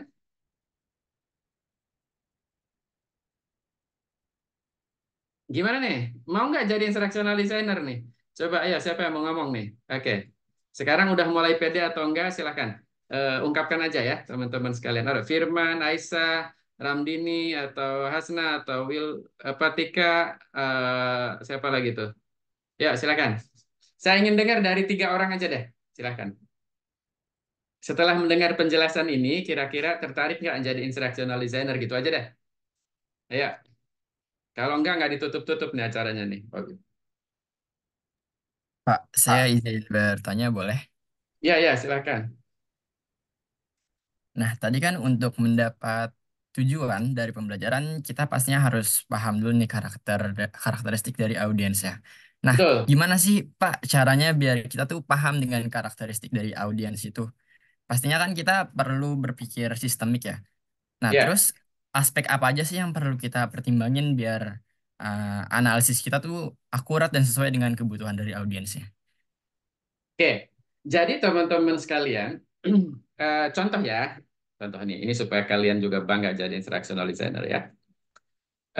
Saya ini barusan nih di WA nih, barusan di WA dari Sinar Mas nih ya, Sinar Mas. Karena saya diminta untuk eh, memberikan pelatihan. Ya, berarti kan memecahkan masalah belajar nih kan? Oke. Nah, apa yang saya lakukan adalah sekarang ini barusan di, di, disetujui, oke Pak, kita akan meeting tanggal 21 Februari, berarti hari Rabu. Itu dalam rangka training itu akan diberi, ini yang contoh real ya teman-teman sekalian, contoh real ya. Training itu akan saya berikan terhadap 30 orang karyawan Sinarmas yang rata-rata katanya sih posisinya itu director, kemudian kepala divisi. Jadi pokoknya middle top dan middle manager lah.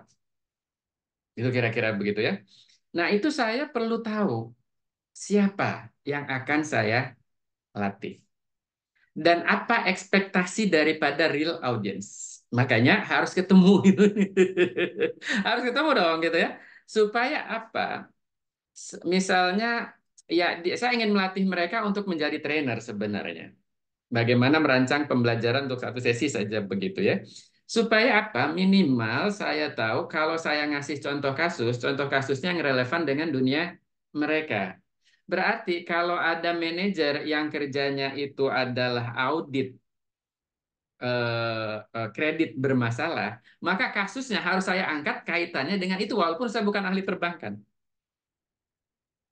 Kan gitu ya teman-teman sekalian ya. Itu pentingnya saya harus apa namanya melakukan analisis audiens. Itu pertama. Mungkin ada faktor lain yang harus saya pertimbangkan teman-teman sekalian. Bahkan ada komponen, kalau kita berpikir sistem ya, ada komponen yang harus saya pikirkan, mungkin tidak ada kaitannya dengan pembelajaran itu. Dress code. Ih, sepertinya nggak berpengaruh. Tapi itu berpengaruh nggak kira-kira? Dress code ya? Nggak ada kaitannya. Apakah saya harus pakai batik? Apakah saya harus pakai jas, teman-teman sekalian? Itu pentingnya teman-teman kita mengenal karakteristik daripada audiens. Kemudian nanti dalam pertemuan tanggal 21 saya juga ingin tahu nanti dilaksanakannya di mana, ruangannya seperti apa, kondisi yang ada di sana seperti apa, apakah pakai LCD proyektor, apakah pakai LED, apakah apa, ruangannya akan seperti apa, nanti apakah saya bisa melakukan dinamika kelompok dan sebagainya itu memang harus sudah terpikirkan gitu. Jadi memang kita perlu melakukan apa namanya analisis. Bahkan sebelumnya teman-teman sekalian, saya melakukan analisis sebenarnya ingin mengetahui sebenarnya ekspektasi mereka itu sampai mana. Sehingga tujuan daripada pelatihan itu sudah disepakati bersama oleh klien kita ya. Oleh klien kita gitu. Oh, nanti akan segini dan lain sebagainya. Nah, kalau sudah seperti itu, mereka oke lah Pak, kalau nanti per jamnya dibayar berapa itu, ya nggak jadi masalah. Mereka oke, nanti kami setuju. Gitu. Kira-kira begitu ya. Itu cara kerja seorang instructional designer. Yang konkret ya teman-teman sekalian. Ini bicara cari duit ya teman-teman ya. Bicara cari duit ya. Bicara bagaimana lulusan TP bisa menjadi seorang instructional designer. Ceritanya kayak gitu. Terbayang nggak pertanyaan tadi? Terjawab nggak? Sorry maksud saya. Halo? Terjawab, Pak. Berarti intinya itu kita harus tahu nih siapa audiens kita dan ekspektasi apa yang diharapkan ya, Pak. Betul, betul. Ya, itu. Jadi gini, teman-teman sekalian, teknologi pendidikan itu secara historis ya, supaya sambil belajar TP juga buat kalian, itu sebenarnya datang dari kaum Sufi. Menurut James Finn. James Finn. Apa yang dimaksud kaum Sufi? Menurut James Finn itu. Yesus, James Finn nyebutnya ya, Yesus, menurut orang Muslim Isa, itu kalau berhadapan dengan kaumnya menjelaskan sesuatu, bahkan angin pun dia pertimbangkan. Arah angin di mana, dia akan menghadap kemana. Bayangin. Ya kan teman-teman sekalian? Itu berarti harus kita mengetahui karakteristik daripada lingkungan belajar. Oke. Nah, bukan itu saja teman-teman sekalian, kaum sufi yang lain misalnya, ada seorang syekh lah katakanlah begitu. Ketika menyampaikan materi, dia datang tidak membawa tema. Tapi tema datang dari orang-orang yang mengajukan pertanyaan di pasar. Ya kan gitu ya. Nah itu kan TP teman-teman sekalian. Betul enggak? Kemudian James Pin juga bilang, Nabi dalam hal ini Muhammad, itu kalau menjawab sesuatu kepada si A, untuk hal yang sama ya, anak si A ya, itu jawabannya berbeda karena dia mempertimbangkan karakteristik si A itu dengan kalau jawabnya ke si B. Ya, jangan jauh-jauh lah. Kalau dia menjelaskan sesuatu kepada sahabatnya betul, kepada Ali, caranya begini, tapi kepada Abu Bakar caranya begini. Iya kan gitu kan? Itu berarti dia mengenal apa namanya karakteristik daripada audiens. Gitu. Nah, jangan sampai nanti ketika kita ngasih pelatihan teman-teman sekalian, kita hanya bacain presentasi, konteksnya tidak sesuai dengan audiens. Lo bayangin ya. Ini contoh saja sederhana ya. Kita diminta melakukan bagaimana melakukan eh, apa namanya merumuskan capaian pembelajaran yang baik. Ini contoh sederhana ya. Tapi rumusan capaian pembelajaran kita pesertanya adalah orang-orang perbankan, ya, orang-orang perbankan. Tapi rumusan capaian pembelajaran yang kita buat sebagai contoh itu adalah contoh pembelajaran di SD. Kira-kira nyambung nggak? Ya, misal gini ya, merumuskan capaian pembelajaran yang baik itu harus ada unsur audiens, misal ya, ada unsur behavior, ada unsur kondisi, ada unsur degree misal. Nah, terus kita sampaikan, ini peserta pelatihannya orang bank nih, peserta pelatihannya. Contoh tujuan pelatihan yang baik itu adalah siswa dapat menerapkan perubahan wujud dalam kehidupan sehari-hari. Kira-kira melongo nggak mereka? Melongo, kan gitu ya. Tapi kalau capaian pembelajaran yang baiknya adalah ya, eh, eh, diketahui pembukuannya seperti X gitu ya. Nah, bagaimana? Nah, gitu kan kira-kira begitu. Jadi itu bicara tentang perbankan. Jadi masalah-masalah perbankan. Jadi kita harus cari, harus googling permasalahan-permasalahan di perbankan. Apa yang menyebabkan misalnya kredit macet? Itu gampang kok di internet banyak kita cari. Kalaupun contoh yang kita berikan itu tidak mendalam dengan dunia mereka, tapi setidaknya itu relate dengan kehidupan mereka. Adapun nanti ketika mendalami dengan mereka, kita minta mereka memberikan contoh konkret yang sesuai dengan ilmunya mereka. Gitu, teman-teman sekalian. Itu cara kerjanya gitu. Sama seperti arsitek gitu ya. Tolong dong saya bikinin rumah. Oke, kan kita datangin orang ya kan? Oke, berapa luas tanahnya? 2 meter persegi gitu kan? Gitu kira-kira. Nah, inginnya kayak gimana? Oke, sama yang penting ada kamar dan lain sebagainya. Oke, nggak jadi masalah arsitek. Itu dia bikin rumah ya yang hanya jangan 2 meter persegi terlalu ekstrim ya. 4 meter persegi jadi rumah. Mungkin dia bisa buat 3 lantai. Iya kan? 4 meter persegi bisa ya. Di lantai bawah itu sebagai kantor, lantai tengah itu adalah kamar, lantai atas untuk dapur. Bisa nggak? Bisa kira-kira. Iya kan? Nah, jadi harus sesuai dengan apa karakteristik audiens. Itu penting ya teman-teman sekalian. Oke, thank you. Ada lagi? Oke, 2 orang lagi nih berkomentar supaya pede nih biar nanti lulus TP saya ingin salah satu jadi desainer pembelajaran. Oke, siapa lagi? Wisnu kayaknya mau jadi desainer pembelajaran. Duitnya banyak loh. Kalau laku. Mungkin uh, sudah mulai karena udah masuk ke dunia ter juga walaupun masih awal-awal mungkin sudah mulai sedikit tertarik. Oke, Mungkin ya masih ada beberapa hal yang harus dipelajari lagi untuk depannya karena ya. ini kan masih awal juga. Mungkin masih banyak hal-hal yang perlu dipelajari untuk kedepannya sebagai international design kayak gitu Pak. Oke. Dan ini mungkin adalah salah satu yang harus dipelajari. Oke. Untuk belajar Wisnu, nanti kan Wisnu aktif di kemahasiswaan ya, di BEM ke atau di mana kan? Kan suka ada pelatihan ya di BEM itu ya. Cobalah desain pelatihannya itu. Jangan mainstream seperti biasanya. Ceramah lagi, undang materi, ceramah lagi. Pelatihan. Ya, tapi acaranya ngasih materi si A, ngasih materi si B, ngasih materi si C. Itu mah seminar, bukan pelatihan. Ayo, tak tantang ya teman-teman sekalian ya. Saya dulu tahun 98. 98 itu kan masih ada ospek ya.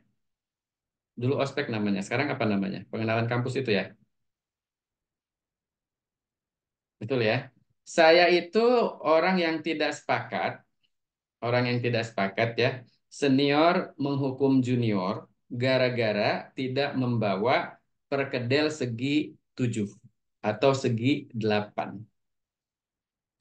Menurut saya itu mengada-ada.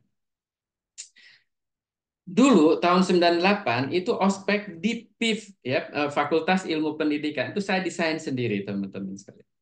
Saya desain sendiri. Itu dipakai hanya di Fakultas Ilmu Pendidikan dan hanya dipakai sekali. Ya, karena senior-senior selanjutnya nggak suka cara itu. Kenapa? Karena mereka inginnya menghukum junior itu dengan sesuatu yang aneh-aneh. Oke. Nah, kalau saya misalnya di pelatihan itu, teman-teman ya, contohkan ya, ospek itu adalah pelatihan untuk membekali calon mahasiswa agar siap menjadi mahasiswa, kan gitu ya. Nah, maka saya analisis, teman-teman sekalian. Materi-materinya apa yang cocok agar siap? Pertama, materinya adalah cara cara menyimak efektif. Menyimak efektif, ya. Kemudian ada materi debat. Jadi debat. Jadi saya bilang kepada teman-teman, daripada junior-junior dihukum, suruh push up, gara-gara dia tidak membawa perkedel segi 7, lebih baik ketika diminta membuat satu pertanyaan debat, dan dia tidak bisa membuat debat, maka pertanyaan debat, sorry maksudnya, maka itu layak dihukum.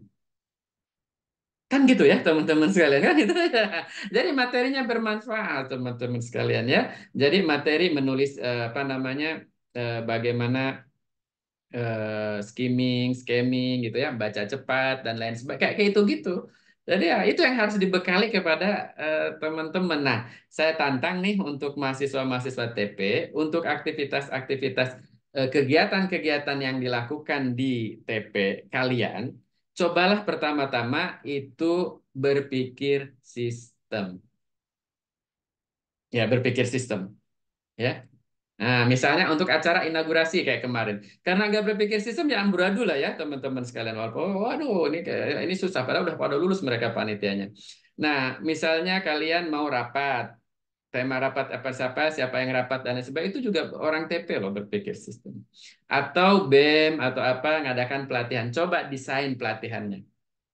Ya, menurut prinsip-prinsip desain pembelajaran yang baik. Itu saya tantang teman-teman sekalian ya. Jangan sampai nanti namanya pelatihan tahu-tahu kayak seminar aja tiap hari gitu lagi ya. Yang sibuk adalah nyari pembicara. Nah, padahal pelatihannya ya bukan pelatihan itu namanya. Udah sosialisasi saja atau seminar. Nggak apa-apa kalau begitu sebut aja namanya sosialisasi atau seminar. Jangan disebut sebagai pelatihan. Contoh ini mah. Oke, satu lagi. Satu orang lagi.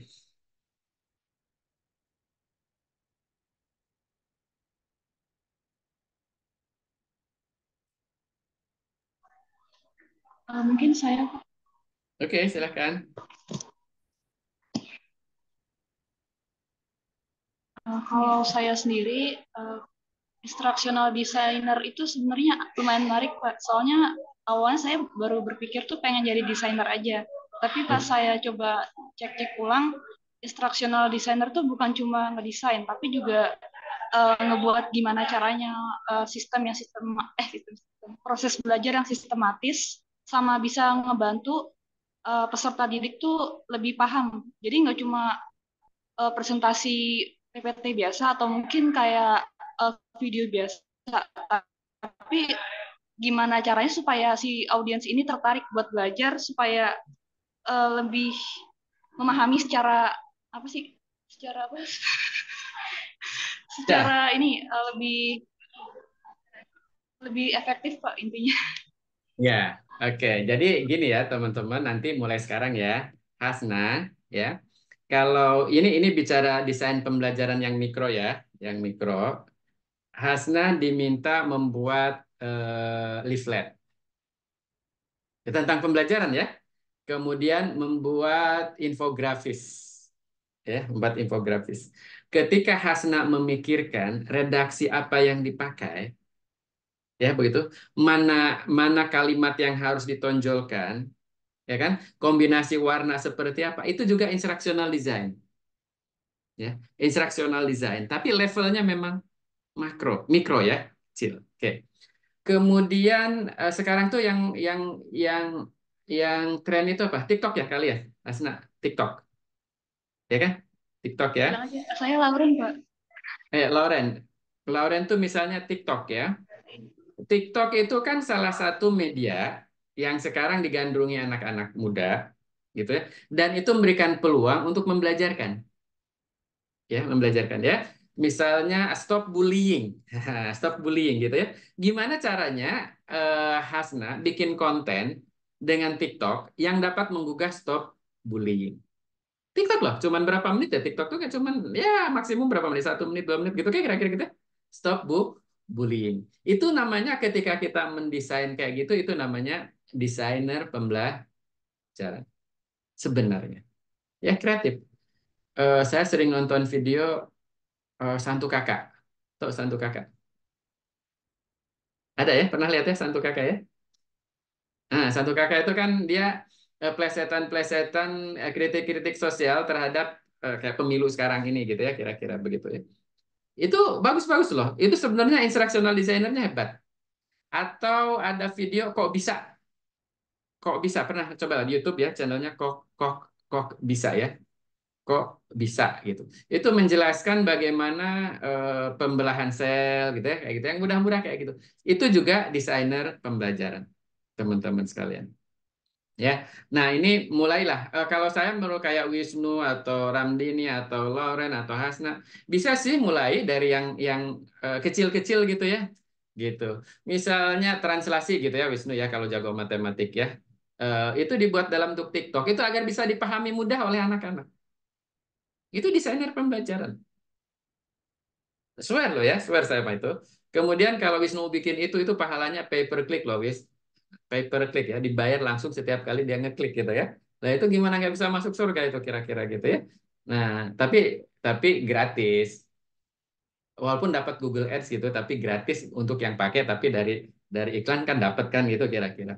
Itu bagus-bagus menurut saya. Itu juga desainer pembelajaran itu seperti itu. Jadi jangan berpikir kita desainer pembelajaran itu untuk hal-hal yang makro, kayak untuk yang kelas gitu ya. Iya sih, itu juga. Tapi untuk yang kecil-kecil kayak gitu juga itu desainer pembelajaran. Nanti juga akan saya tantang nih yang individu ya. Individu itu membuat satu konten ya kreatif yang dapat mudah sekali lihat hanya dalam 1 menit itu 1 kali tonton bukan 1 kali dalam 1 menit ke orang bisa dong kata orang Sunda ada atau orang Jawa orang dong gitu ya kira-kira tapi kaitannya dengan pembelajaran ya pembelajaran kan luas ya untuk anak-anak orang dewasa untuk penyuluhan untuk ini dan lain lain sebagainya boleh ya.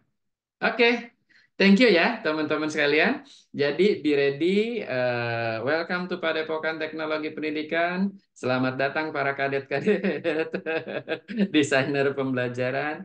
Saya sarankan start mulai sekarang ini belajarlah berpikir sistem, bukan hanya sistemik dan mulai teman-teman pikirkan ya analisis, desain, develop, implement, evaluation dan laksanakan prinsip desain pembelajaran ini untuk hal-hal kecil, bikin konten atau pembelajaran di kalian.